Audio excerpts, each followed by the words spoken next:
Spielzeugwelten und Miniaturwelten faszinieren bis heute ganz viele Menschen und üben einen Reiz nicht nur auf Kinder, sondern auch auf Erwachsene aus. Da spielt oftmals vielleicht auch so ein bisschen die Erinnerung an die eigene Kindheit noch eine Rolle. Dieses Spielzeug, das uns irgendwie immer noch ein bisschen berührt. Jetzt hat das GNM eben eine große Zinnfigurensammlung geschenkt bekommen. Das ist die Sammlung von Alfred R. Sulzer mit ungefähr 145.000 Figuren. Eine der größten und bedeutendsten Sammlungen dieser Art. Alfred R. Sulzer ist ein Schweizer Sammler. Er ist studierter Jurist und stammt aus einer Schweizer industriellen Familie. Er ist als Kind erstmals mit Zinnfiguren in Kontakt gekommen. So hat er innerhalb von etwa 60, 65 Jahren eben diese große Sammlung aufgebaut.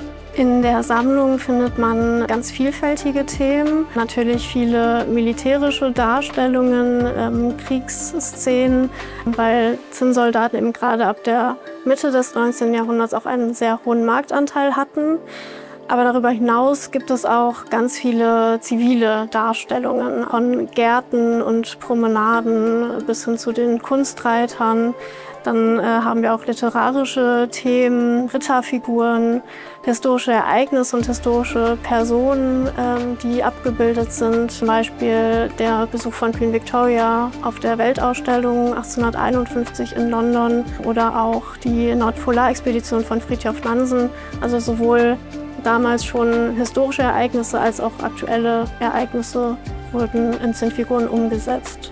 Und ja, diese große Themenvielfalt spiegelt sich in der Ausstellung wider. Historische Ereignisse und auch die Uniformen von Soldaten sind oftmals eben nicht historisch korrekt dargestellt. Und das ist aber eben auch ein ganz interessanter Aspekt, dass die Art und Weise, wie die Figuren gestaltet sind, eben auch Aufschluss gibt über damalige Wertvorstellungen, pädagogische Intentionen, die dahinter standen. Und auch ja, dieses vor allem bürgerliche Weltbild, das den Kindern eben schon im ganz jungen Alter durch solches Spielzeug vermittelt werden sollte. Gerade wenn man sich da zum Beispiel die Kriegsszenen oder auch die kolonialen Szenen anschaut, dann ist es, glaube ich, auch ganz wichtig, dass man sich das bewusst macht und dass man eben auch hinterfragt, aus welcher Perspektive diese Figuren so gestaltet worden sind. Das finde ich sehr schön, dass man das auch den Besucherinnen und Besuchern oft anmerkt, dass sie ganz überrascht sind, wie vielfältig eben doch diese kleine Welt ist.